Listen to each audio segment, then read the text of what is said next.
I'm Alex Cooney. The last 12 years I've worked as a police officer for the New South Wales Police Force. In that time, I've always done extra to my duties. When I started, I did the recruit show. I'd performed extra roles. I'd always relieved higher roles. I'd run operations for police. I'm really pro-police. We want police, we need police, and that's why I'm here today, to let police know that we need them. I've had a lot of police come to me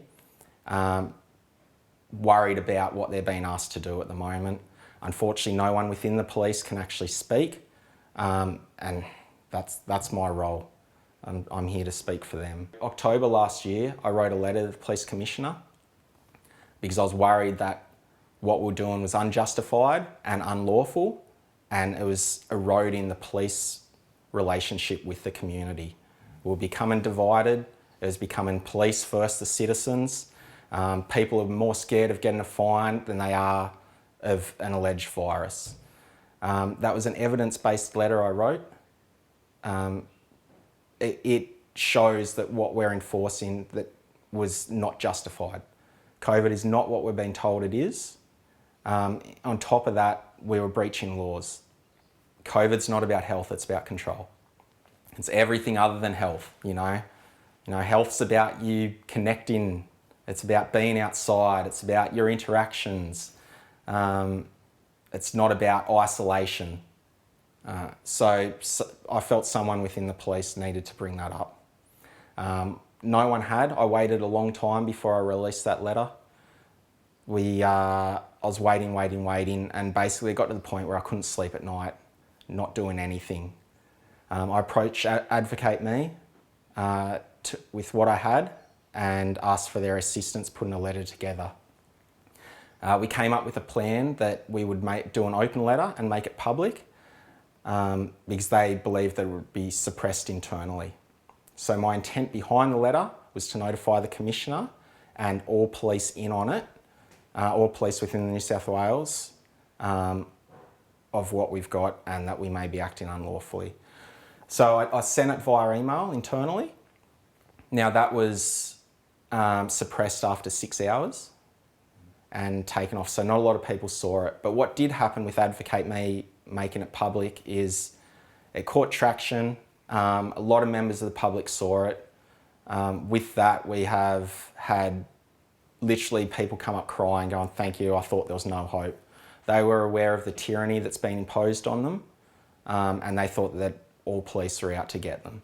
It hit a point where I had so many police come to me, not knowing what to do, feeling someone needed to say something, and I was stuck basically under non-disclosure agreements or gag orders that I couldn't move on. I couldn't talk to these police, I couldn't talk to members of the community, and I couldn't do anything publicly because of these orders. So I made the decision to resign from the police force with the new set of lockdowns so that I could actually speak for the police who are still serving.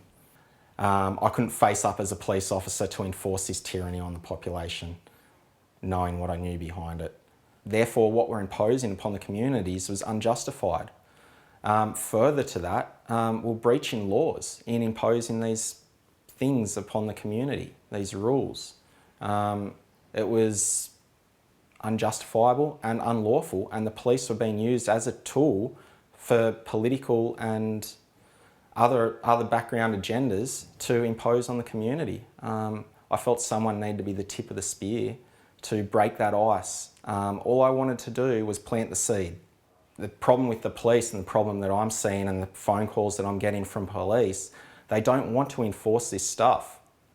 They are part of the community. So enforcing this on the community, they're enforcing them on themselves.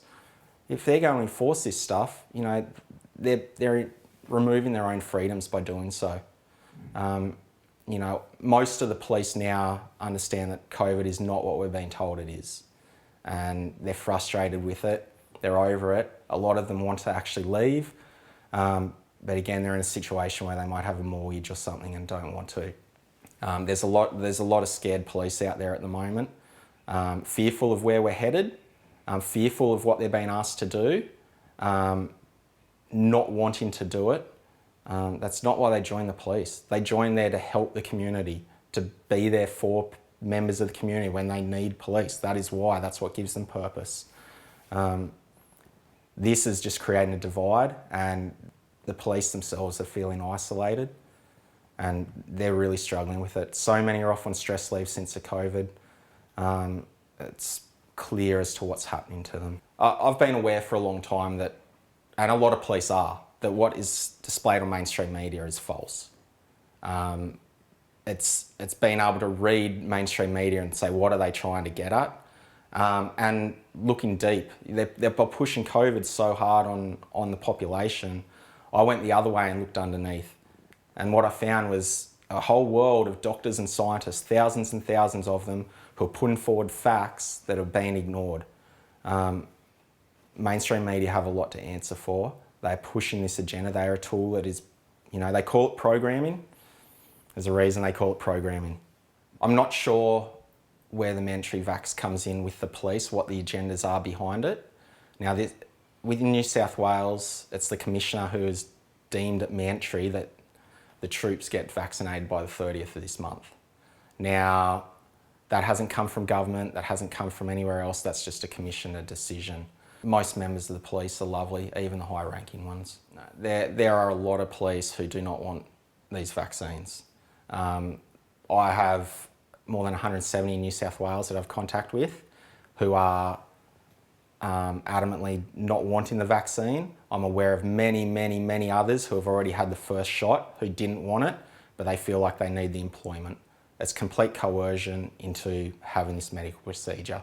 I put it down to essentially they are being groomed to be injected. What you need to do as police is start questioning. You need to start questioning the orders and the directions you've been given. Do things honourably. Don't be belligerent. Don't put yourselves in a position if you're worried, but you can ask the questions. What we're going to do with Advocate Me is provide interpretations of the legislation, which have been through lawyers, barristers, even police prosecutors, to be solid interpretations of the legislation and the law that they can then take to their superior. They can simply ask, if it's a constable, ask the sergeant, Sarge, it's my comprehension of the legislation that we're acting unlawfully. Can you please follow this up for me? It's the role of that constable to act lawfully. In doing that, you're not going to breach any internal policies. You're doing things honourably for the organisation. You're not going to get offside. You're not going to find yourself in hot water. And you're going to have an impact because that sergeant is going to have to take that somewhere. He's going to have to take it to an inspector or higher up. Before you know it, you may just cease a whole area from enforcing these rules upon the community. It could be that simple, and police just have to start thinking rather than follow orders, start questioning. And there's nothing wrong with asking the question.